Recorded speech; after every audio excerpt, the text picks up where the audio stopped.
gozo iniciar este momento, este encuentro eclesial que al mismo tiempo pues está plenamente insertado en esta ciudad de Elche, y mi palabra quiere ser pues de agradecimiento.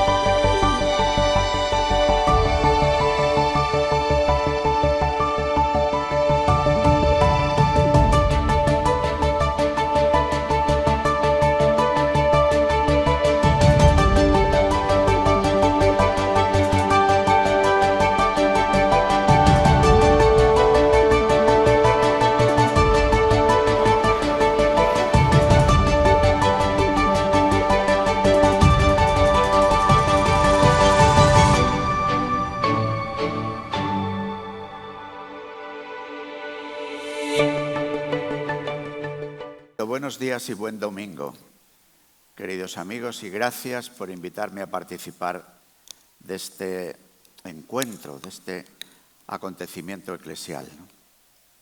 Bueno, en medio de tantos oficios y organismos que se han mencionado a la hora de hacer estas inevitables presentaciones, pues, bueno, yo quiero dar testimonio de mi vida creyente.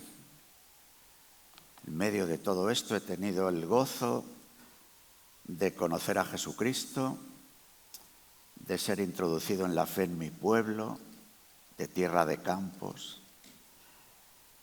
de agradecer esa fe a mis padres, a mi madre especialmente, y después una oportunidad extraordinaria de contacto con tantas personas, ¿no?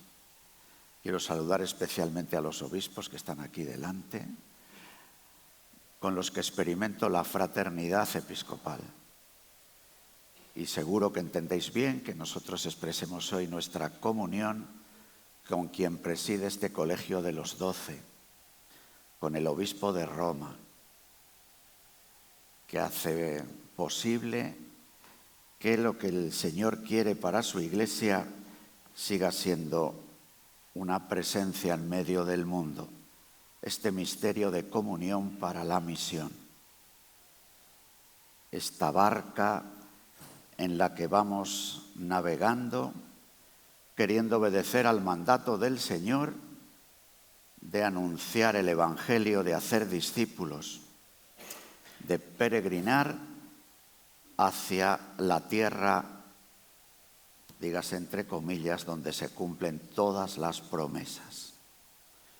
Hoy es domingo, y lo que yo quiero compartir en esta reflexión, que siempre los títulos de las charlas pues, pueden decir algo, querer prometer algo más de lo que luego uno puede compartir, pero sí creo que decir es domingo. Celebramos el misterio pascual. Es el primer día de la semana, pero también el octavo. Cada domingo, los creyentes nos sentimos convocados en un lugar para vivir hoy y aquí. Para cada semana poder decir, hoy es la hora, hoy, ahora. Jesucristo ha resucitado de entre los muertos, hoy, ahora. Se nos invita al banquete de las bodas del Cordero. Y además aquí, en un altar concreto, donde cada uno de nosotros, cada comunidad cristiana, cada pueblo, estamos convocados, porque el vivir cada domingo, el hoy y aquí, nos ayuda a situarnos de una forma renovada en el espacio y en el tiempo. Venimos aquí, al lugar donde cada uno de nosotros celebre la Eucaristía del domingo, que no es un lugar particular, privado, porque la Eucaristía, y especialmente la Eucaristía del domingo, no es un acto piadoso.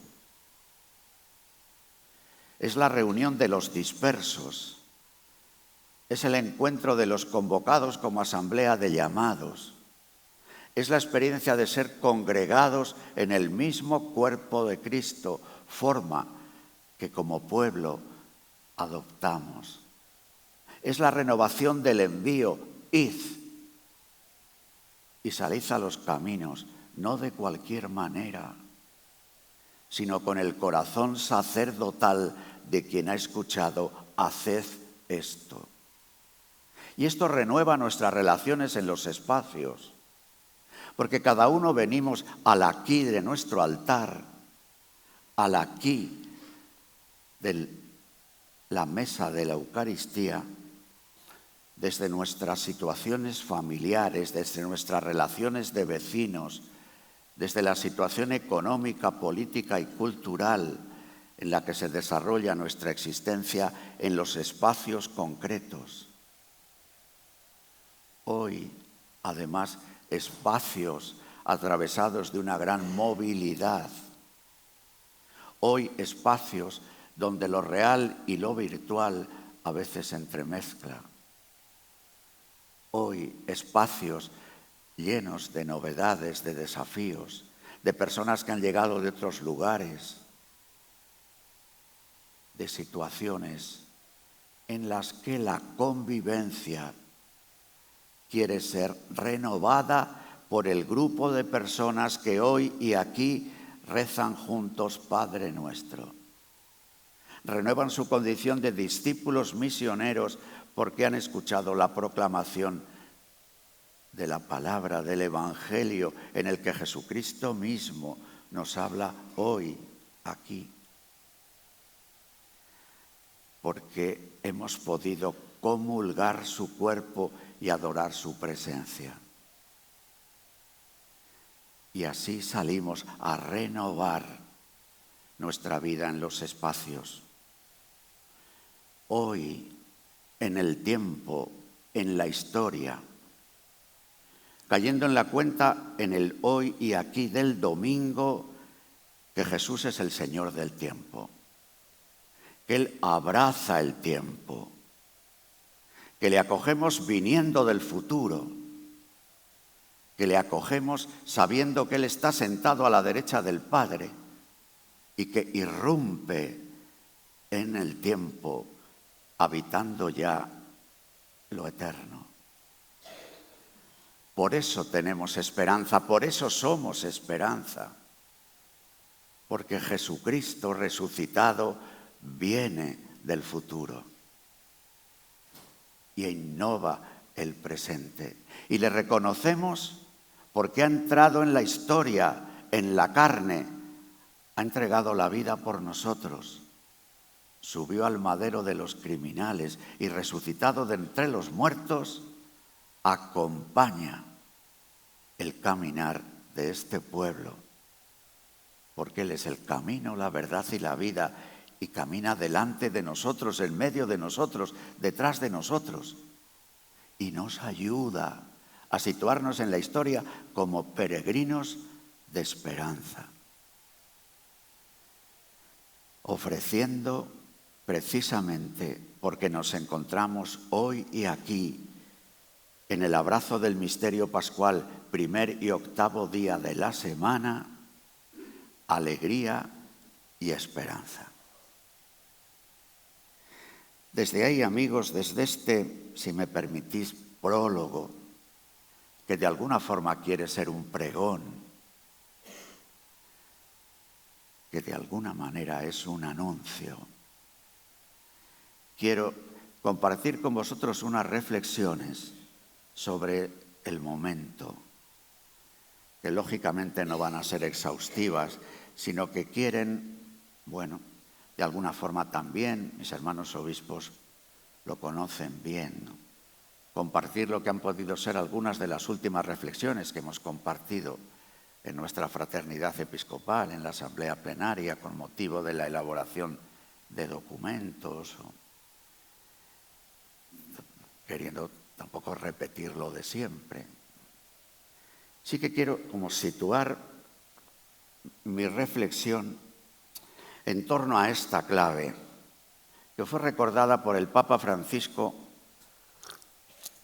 en la Jornada Mundial de la Juventud en Lisboa, en el discurso que tuvo en la Universidad Católica de Lisboa. Y es la relación que existe, relación insuperable que existe entre antropología, economía y política, que explica casi siempre lo que pasa en el tiempo y nos ayuda a poder comprender algunos de los movimientos que llamamos, casi por simplificar, porque es una palabra baúl que sirve para casi todo, los movimientos culturales. La cultura. Con un desafío eclesial. Fijaros, la Iglesia, nos lo repetimos mucho todos, ¿no? Ha salido de la época de cristiandad. Cuando se dice esto, además, se suelen hacer balances diversos sobre lo que la cristiandad ha significado, sobre lo que la cristiandad como un empalme entre sociedad e Iglesia, como una capacidad de generar cultura y productos culturales en los diversos ámbitos de la existencia ha podido surgir. La salida del régimen de cristiandad tiene un aspecto especialmente significativo. Nos hace caer en la cuenta de que ya no decimos soy católico porque he nacido aquí. Nos hace caer en la cuenta de que nuestro apoyo no está en el poder. Nos hace caer en la cuenta, en definitiva, de la importancia de la conversión, del encuentro vivo con Jesucristo, de la iniciación cristiana, de la pertenencia eclesial, de caer en la cuenta de quiénes somos y con quién compartimos la vida. Y también nos ofrece un protagonismo nuevo de la gracia. Esto es algo muy importante y muy valioso para lo que podamos vivir y ofrecer a los demás. Pero provoca en la vida de la Iglesia una sombra, una sospecha, que es la siguiente. Salidos de la cristiandad, salidos de la capacidad enorme de generar cultura y productos culturales, la sospecha es, la fe, la Iglesia, ¿está llamada a generar cultura o no? La sospecha e incluso la propuesta, a veces hasta la exigencia, es que la fe y la Iglesia se vivan en un ámbito privado y que se abandone la pretensión de generar cultura, con todo lo que eso lleva consigo. Cultura que también se puede encarnar en productos culturales. Productos culturales son productos empresariales, educativos, de ensayos de vida económica, social. Entonces, quiero también marcar esto para poder comprender algunas de las cuestiones que voy a decir. Antropología, economía y política. El Papa Francisco nos recordó la vinculación que existe entre estas tres dimensiones de lo humano, social e histórico. Por eso, acerquémonos un poco, hagamos como un zoom para acercarnos a las problemáticas que en estos tres ámbitos, antropológico, económico y cultural, se dan hoy entre nosotros, que además están entrelazadas, puesto que es insuperable la división o la separación entre estos tres ámbitos. En antropología, lo voy a decir con todo el riesgo de que lo que diga sean solo brochazos, que lógicamente exigirían un ahondamiento mayor, ¿no? En la antropología, ¿cuál es en este momento la pauta dominante que se convierte para nosotros en una llamada o un desafío, ¿no? Que el tiempo moderno, que de alguna forma se dice que ha concluido y que hemos iniciado un tiempo nuevo, un tiempo post, que no acabamos muy bien como saber llamar del todo, pero que sí empieza a emerger una propuesta en el tiempo post, que es una propuesta poshumana, que entra en diálogo con algo con lo que los creyentes cristianos en Jesucristo, verdadero Dios y verdadero hombre, nos podemos sentir más cómodos, que es una propuesta transhumana. Puesto que nuestro proyecto es un proyecto de divina humanidad, es un proyecto que supera lo humano, puesto que lo planifica. No en vano, ya en el siglo XIX, sobre todo los rusos, los creyentes orientales rusos, hablaban de transhumanismo, ¿no? Un transhumanismo avant la lettre, podríamos decir, respecto de las cosas que han surgido después, pero con un gran interés desde mi punto de vista. Pero el tiempo moderno ha provocado una reducción antropológica, que es la reducción de la comprensión del sujeto humano como persona en este año 2025 en el que celebramos tantas cosas, 75 años del dogma de la Asunción, año jubilar por los 2025 años de la Encarnación y 1700 años de Nicea. Y en aquellos concilios que estaban centrados en debates cristológicos, en la explicación de nuestra fe en el Dios trinitario, aparece con fuerza el concepto persona. Persona para referirse a Dios en sus personas, pero persona que se acoge también en la comprensión antropológica. Persona, por tanto, ontológicamente relacional, persona recíproca en las relaciones entre unos y otros, persona que en su reciprocidad está abierta desde el principio de su ser a la comunión, a la fecundidad. Se produce una reducción de persona a individuo, indivisum in se, et diviso ab alio. Un individuo autónomo, independiente, desvinculado, diremos ya a finales del siglo XX, siglo XXI, que hace un elogio tal de su propia autonomía, que las relaciones se miden por acuerdos, por consensos, porque mi libertad acaba donde comienza la tuya, con lo cual el conflicto está prácticamente asegurado. El conflicto por el territorio, el conflicto por el poder. Porque si yo quiero decir algo a la hora de hablar de la antropología dominante, que nos empapa, que entra en nosotros, que hace que, como el Papa Francisco nos decía en Evangelii Gaudium, al hablar de la crisis del compromiso comunitario, hace que la autorreferencialidad y la mundanidad triunfen y que de ahí haya una dificultad para el llamado compromiso comunitario. Esta comprensión del sujeto como individuo no acaba de satisfacer. Y por tanto, si en la antropología tendríamos que situar también lo que significa para nosotros la felicidad, la alegría,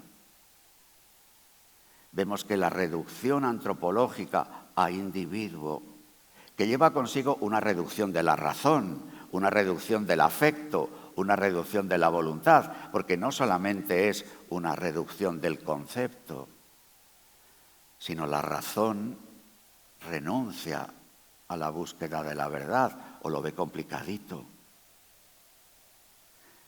El afecto se liga a la correspondencia, al contrato de correspondencia en el afecto logrado, y la voluntad está como adueñada por el poder. ¿Qué es lo que estoy queriendo decir en definitiva? Que la reducción antropológica, el individuo, el individualismo, la reducción de la razón, del afecto, de la voluntad, se viven a cambio de una propuesta: empoderamiento, poder, a imagen y semejanza del poder o de los poderes grandes, al individuo aislado, desvinculado, que busca anhelosamente la felicidad, siempre en experiencias que vienen de afuera adentro, se le ofrece poder. Incluso poder sobre su propio cuerpo, incluso poder en una escisión entre el yo y el cuerpo para ejercitar el poder, incluso a la hora de autodeterminar quién soy, cómo me sitúo, qué significa mi propia corporalidad, mi propia sexualidad. En esta situación, el poder y la vinculación de la felicidad al poder económico, al poder afectivo, al poder, en definitiva, hace que se pierda por el camino la genuina experiencia de la alegría, que es distinta de la felicidad. La felicidad es un dinamismo que va de fuera hacia adentro, que depende de las cosas, de las experiencias, de los honores, de los bienes. La alegría es un movimiento de dentro hacia afuera.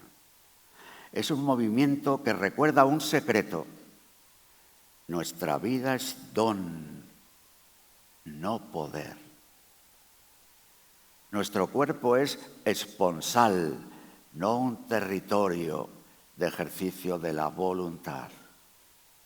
La razón de nuestra existencia, el código fuente, el ADN profundo que explica lo que somos, es que somos amor, don, entrega, a imagen y semejanza de quien nos creó, santidad.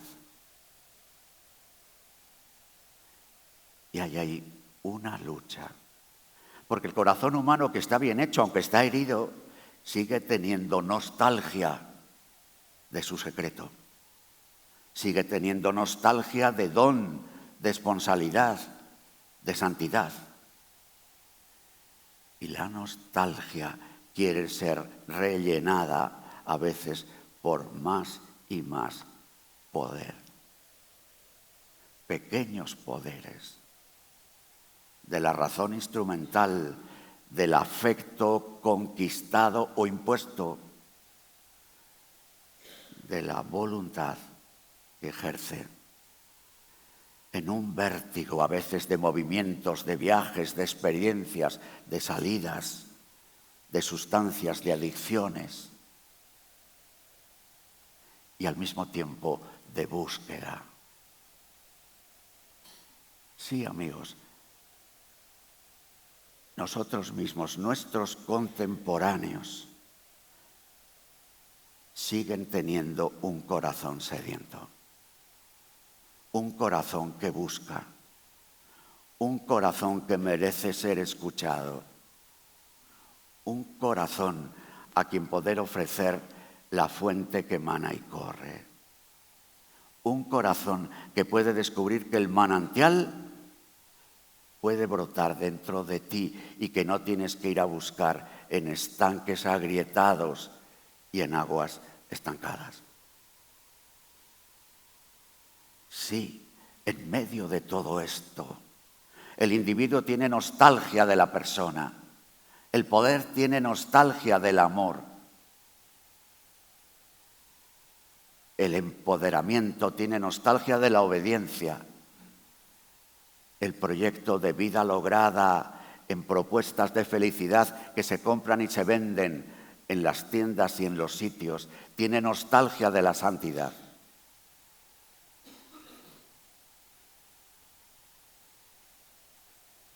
La economía,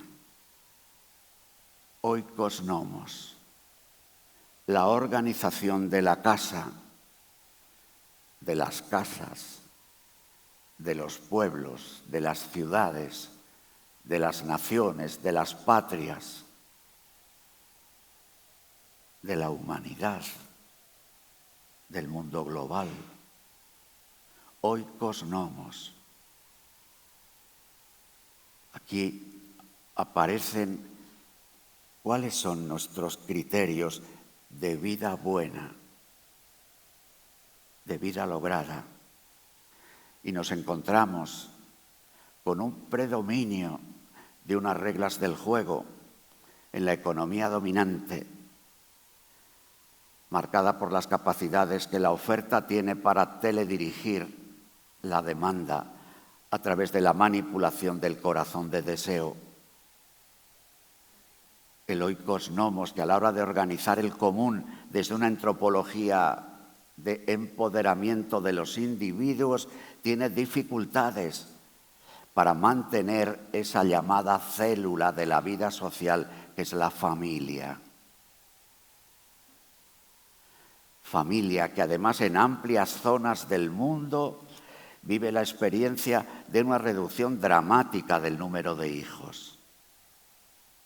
Como expresión nos dice el Papa Francisco en la bula de convocatoria del año jubilar Peregrinos de Esperanza, de una radical falta de esperanza.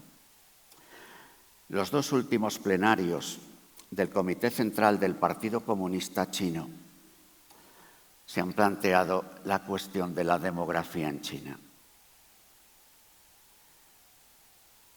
partiendo de dos preguntas, de una pregunta y de una constatación.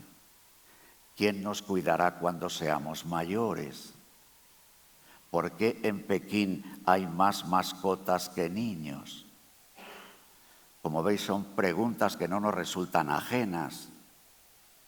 En otro lado del mundo, con otras categorías culturales, en un régimen político marcado por la vieja herencia de los comunismos marxistas, pero con unas reglas del juego económicas marcadas por el triunfo del capitalismo global, que genera un tipo de persona. Lo cual está haciendo que cuando años después el Comité Central del Partido Comunista Chino se vuelve a reunir, se digan, ¿qué ha pasado? Cambiamos la política del aborto obligatorio. Hoy en China el aborto tiene restricciones, bastantes más que en Europa, porque la política del hijo único ha sido corregida. Se apuesta con ayudas económicas para la natalidad, pero no basta, porque la economía, la manipulación del deseo, las propuestas de estilo de vida marcados por felicidad consumista, la desaparición de la esperanza, generan unas reglas del juego, unas formas de vida en las que es difícil dar el paso y generar familias, matrimonios, en la que la transmisión de la vida tenga una importancia central. porque las propuestas de vida buena, de vida lograda, van por otra línea. Así, la organización económica de nuestra existencia, las reglas del juego, de los mercados, mercados financieros, mercados globales, todo esto que desde la crisis de la pandemia se ha puesto en juego, y qué decir en estas semanas que estamos viviendo, ¿no? Donde no sabemos muy bien cuáles van a ser las nuevas reglas.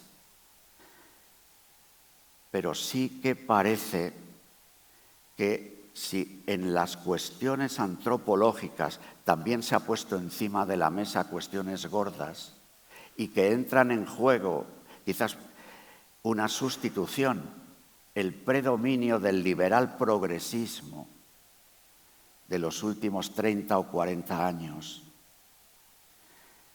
parece que quiere ser sustituido. Un liberal progresismo en el que, curiosamente, los llamados partidos de izquierda, incluso a la hora de plantearse su concepción de la economía y de la política, han puesto toda la carne en el asador de la cuestión antropológica, haciendo de una manera sorprendente o menos sorprendente el juego a las reglas marcadas por la economía y por los resultados de la producción de pensamiento y de cultura de tantas universidades y fundaciones vinculadas al capitalismo mundial. Hoy, el liberal progresismo en sus cuestiones antropológicas, en el pensamiento o cultura de la cancelación o pensamiento woke, parece entrar en crisis, al menos en los Estados Unidos. Pero la propuesta antropológica de los liberal conservadores sigue siendo radicalmente individualista. Sigue siendo radicalmente una antropología del poder y para el poder. Digo esto porque en los vaivenes de las cosas que pasan, de las informaciones de prensa, de los comentarios que escuchamos, de lo que nosotros mismos reproducimos, tenemos el riesgo de caer en los vaivenes inmediatos, viendo que aquellas cuestiones que están en juego afectan asuntos centrales de la propuesta cristiana, que por una parte representan una dificultad grande para la evangelización, para la transmisión de la fe, para la iniciación cristiana, que lo experimentamos en nuestras familias, que no nos lo tiene que venir a contar nadie de fuera, que vemos la dificultad para transmitir la fe a nuestros hijos, a nuestros sobrinos, a las personas con las que nos relacionamos, que vemos cómo se produce esta situación que el Papa Francisco en Dilexit Nos habla de una alienación social, tomando palabra de San Juan Pablo II en Centésimos Annus. Una alienación que nos hace pensar que fuera de nuestros territorios y fuera de nuestros días marcados en rojo, no hay manera de vivir de otra forma. Esta alienación social, como forma mentis, como burbuja envolvente, que dice, sí, en la Iglesia, en nuestras experiencias, en nuestros grupos, en el impacto que nos produce conocer al Señor, adorar a Jesucristo, pero luego lo que Francisco llama la dimensión social del querigma, con sus dos caras de vida comunitaria y de doctrina social de la Iglesia. Ay, eso es más complicado. Es más complicado no por mala fe, ni por infidelidad moral, no, sino porque nos parece imposible. Qué bien entonces recordar a María como la hemos recordado en el Ángelus, y lo que ocurre cuando María visita a Isabel. En ambos casos, María e Isabel tienen la experiencia de que lo que parece imposible es posible. Estas reglas del juego, de la economía, de la vida buena, las vivimos en un contexto en el que antropología y economía se ponen en relación de relativismo moral que lleva consigo, ya nos lanzaría con la política, en el triunfo del positivismo jurídico. ¿Cuál es lo bueno? Lo que dicen las leyes. ¿Cuál es lo bueno? Lo que dicta el mercado. ¿Cuál es lo bueno? Lo que satisface el deseo, que está modulado, formateado por unas propuestas. La alegría del encuentro como personas, el testimonio vivo de familias como alianzas para toda la vida y abiertas a la vida, una relación y unos ensayos nuevos de vida económica, de propuestas y de búsquedas de empresas, de referencia a la dignidad humana y al bien común, unos ensayos, unas búsquedas, unos laboratorios desde la doctrina social de la Iglesia. Qué campos tan entusiasmantes, amigos, para buscar los que somos habitados por la esperanza.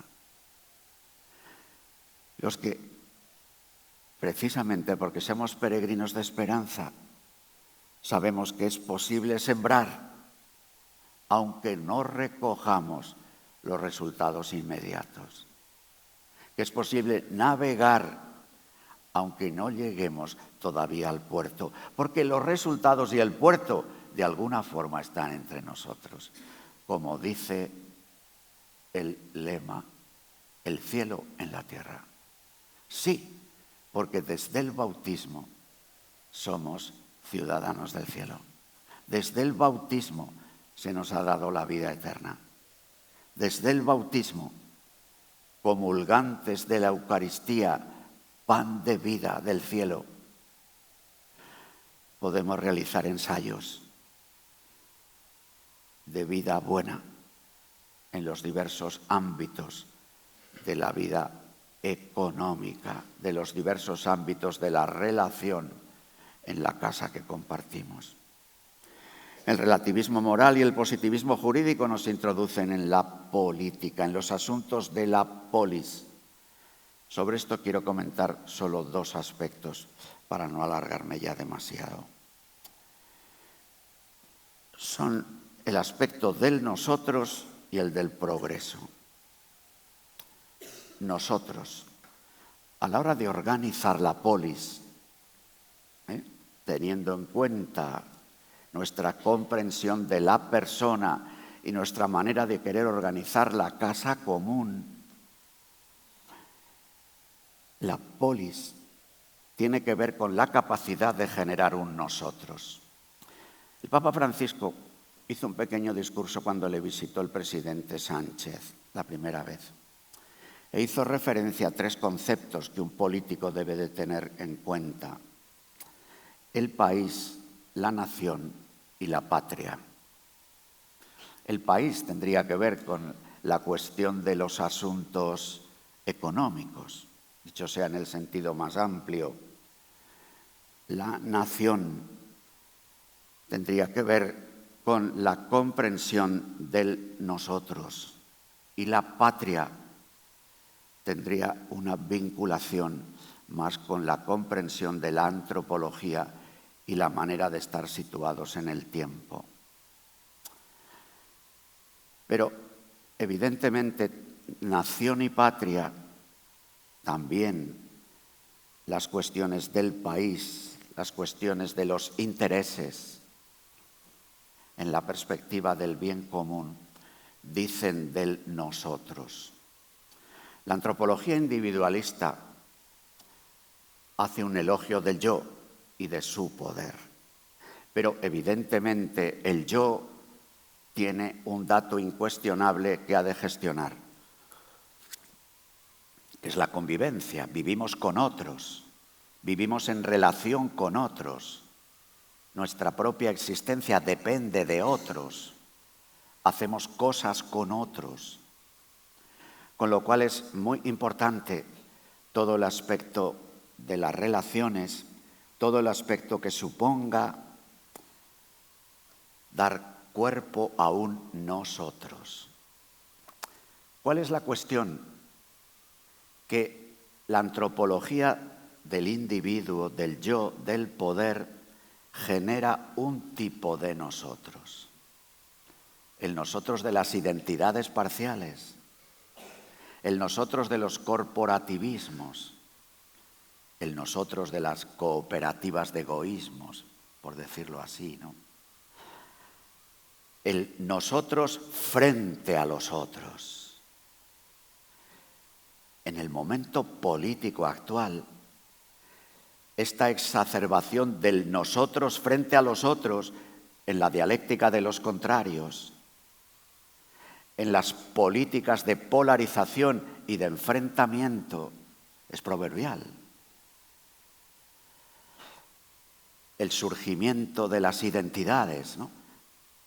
La antropología se cuartea, la antropología parece un territorio también de la propia voluntad y surgen identidades.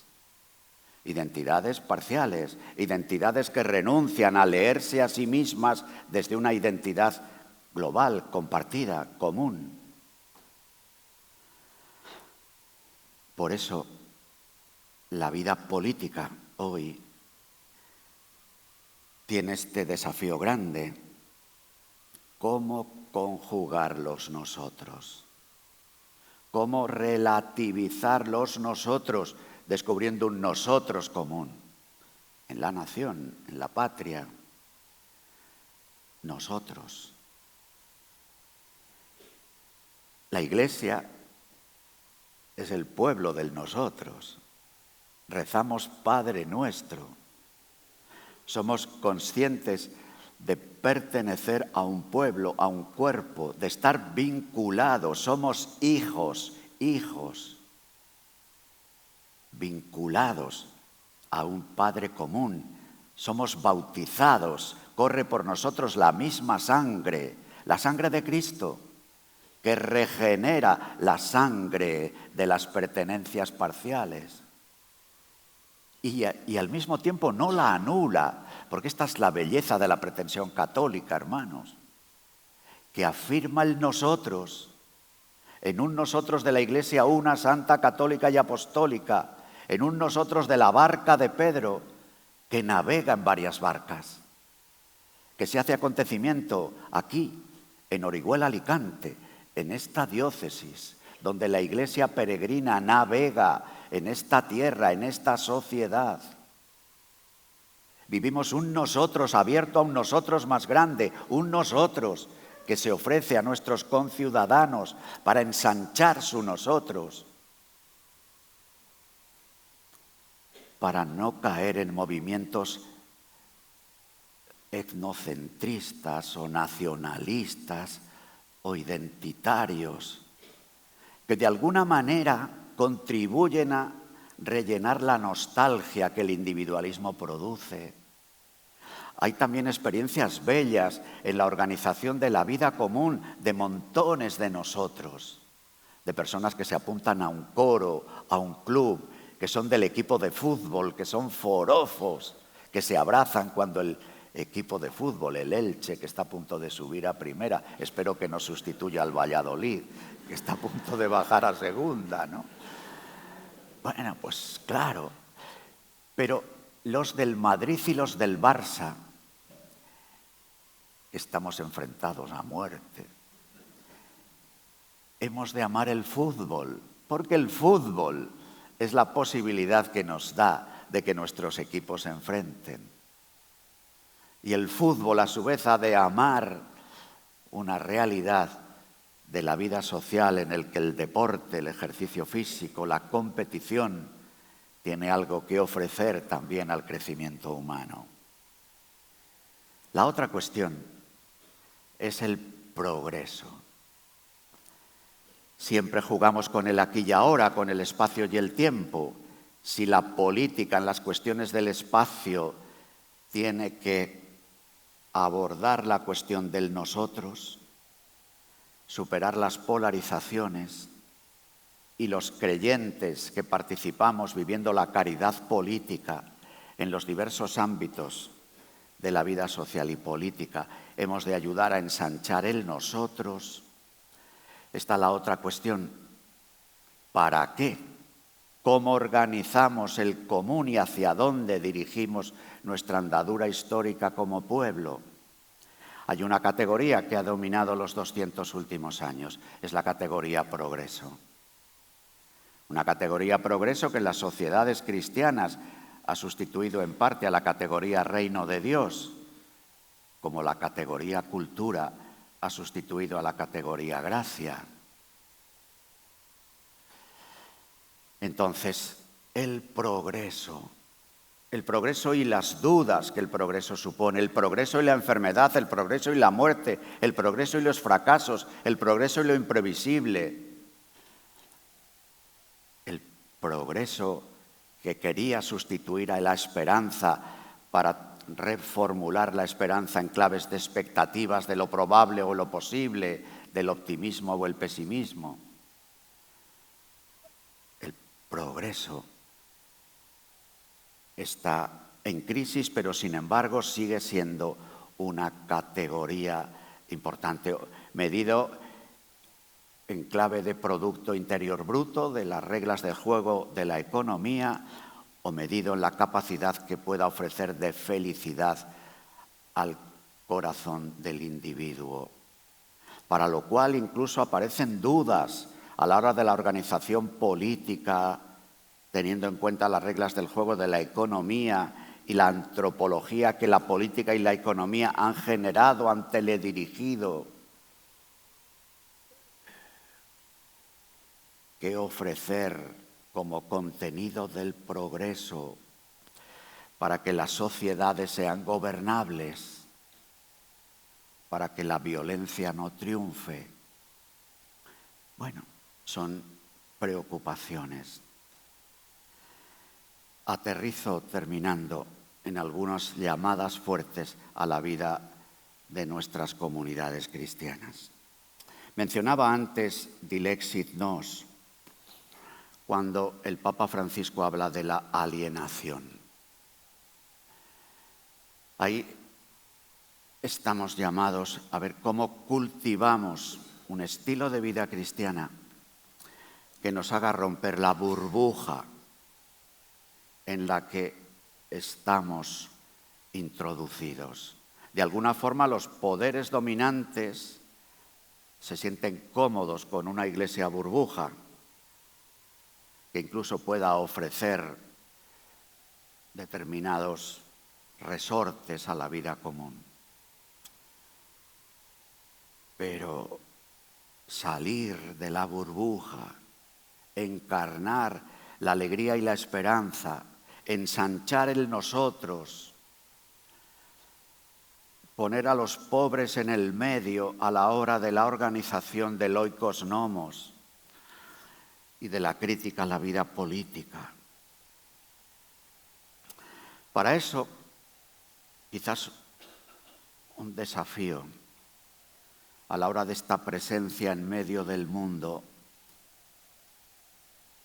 confesante. Hemos salido de la cristiandad y las presencias confesionales, bueno, aparecen diluidas. Aparece un desafío grande de presencias confesantes. Incluso aquellas instituciones que tenemos de carácter confesional dependen de lo confesante. ¿Qué es lo que hará que una escuela católica sea una escuela católica? El titular puesto a la puerta, el ideario que se ofrece entre la papelería que se regala a principio de curso, los profesores confesantes, los padres confesantes, los alumnos que vayan creciendo y sean también confesores de la fe. A este respecto hay otro número de Dilexit Nos que a mí me ha resultado especialmente interpelador. Es el número de Dilexit Nos donde el Papa Francisco saca a pasear a Juliano el Apóstata, que hablando del siglo IV, pues está bien traído, está de actualidad de nuevo, ¿no? Juliano el Apóstata, justo cuando el Imperio Romano asume el cristianismo, cuando el Imperio Romano también vive en el occidente sus dificultades o el comienzo de sus dificultades. Juliano el Apóstata, además de otras cuestiones también sobre su propia comprensión de Jesucristo, hay una cosa que le llama mucho la atención, es lo que el Papa nos recuerda en Dilexit Nos. Estos desarrapaos que acaban de salir de las catacumbas, que están extendiéndose y que se van a hacer con el imperio, resulta que tienen una capacidad de atender a los pobres sorprendente. Y nosotros, que somos el Imperio Romano, tenemos a los pobres. ¿Qué se le ocurre a Juliano el Apóstata? Si se me permite la expresión, montar una ONG. Montar muy avant la lettre algún pilar del estado del bienestar. Y monta una serie de servicios para los pobres. Pero hete aquí que pasa un tiempo y Juliano el Apóstata dice: estos servicios nuevos para los pobres no funcionan como los de estos que han salido de las catacumbas. ¿Por qué será? Porque en su servicio a los pobres, los cristianos estaban ofreciendo algo nuevo, inédito, que iba antes, en medio y más allá de la atención de las necesidades materiales. La reducción a la que yo hacía referencia antes también nos ha visitado en el interior de la Iglesia, hermanos, y corremos el riesgo de que algunas de nuestras presencias en el mundo de la ciudadanía, en la escuela, en la sanidad, en los servicios sociales, se parezcan más a la ONG de Juliano el Apóstata que ofrecer la novedad del Evangelio. Reconozco que es duro decirlo, y lo digo yo que soy obispo de la Iglesia, que presido una diócesis, presido la caridad de una iglesia diocesana, y tengo esta responsabilidad ahora en la comunión de las iglesias de España, ¿no? Pero al leerlo me produjo como un bofetón, ¿no? Diciendo, miremos lo que estamos haciendo. En Cáritas, en Manos Unidas, en las montones de fundaciones, de organizaciones, que de instituciones religiosas están puestas en marcha. Humildemente asumamos que lo mismo, nuestra capacidad, nuestro tamaño, pues a lo mejor es más pequeño. Pero qué importante es que se produzca una presencia significativa, porque si no la escuela puede quedar reducida a educación en valores y la propuesta en lo social a unos ejercicios de beneficencia, de voluntariados. Que bendito sea Dios, bendito sea Dios. Pero la llamada que nosotros recibimos es a ofrecer una novedad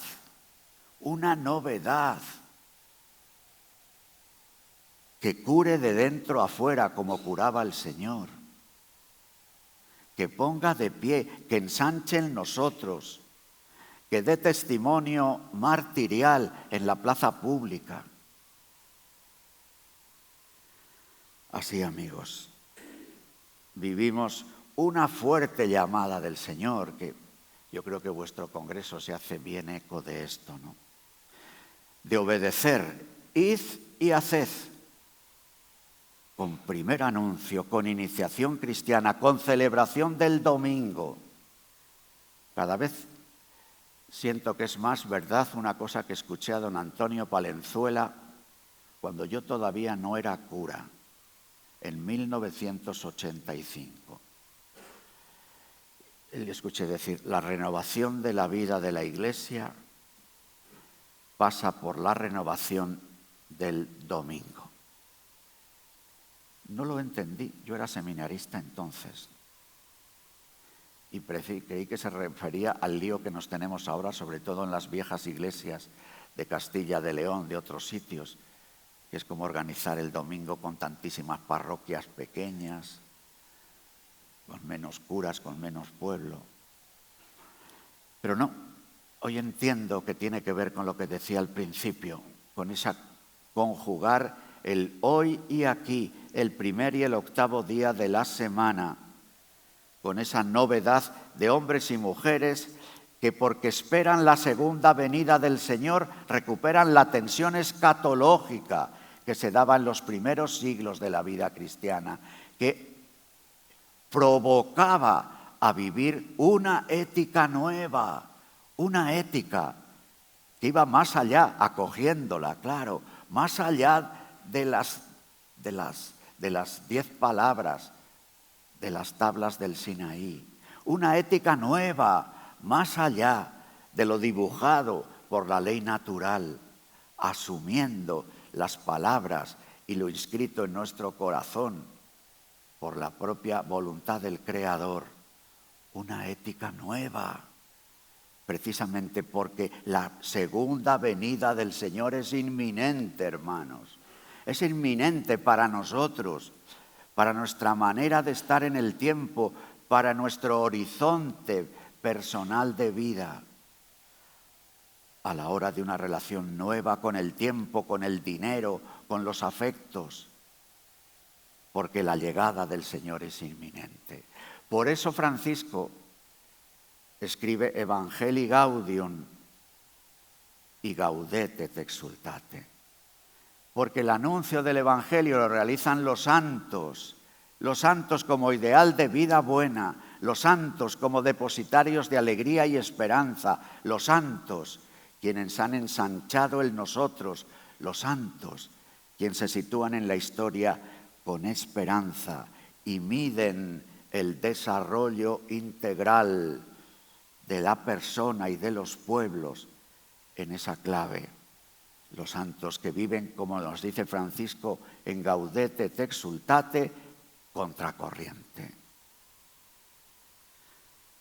Y el Sermón del Monte y el Juicio de las Naciones marcan esa propuesta novedosa.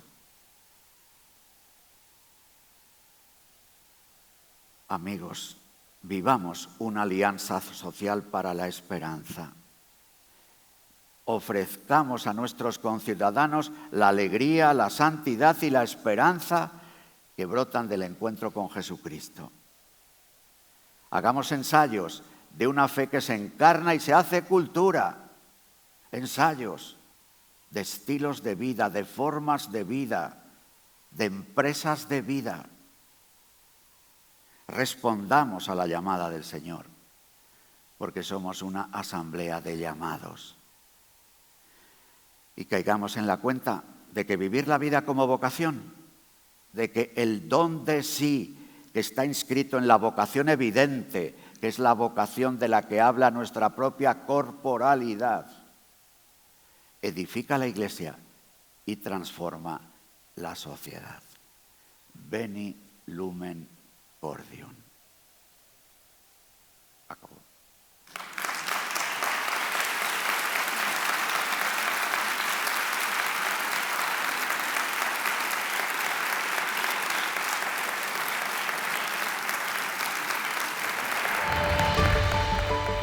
Es que es una alegría y un gozo iniciar este momento, este encuentro eclesial que al mismo tiempo pues está plenamente insertado en esta ciudad de Elche, y mi palabra quiere ser pues de agradecimiento.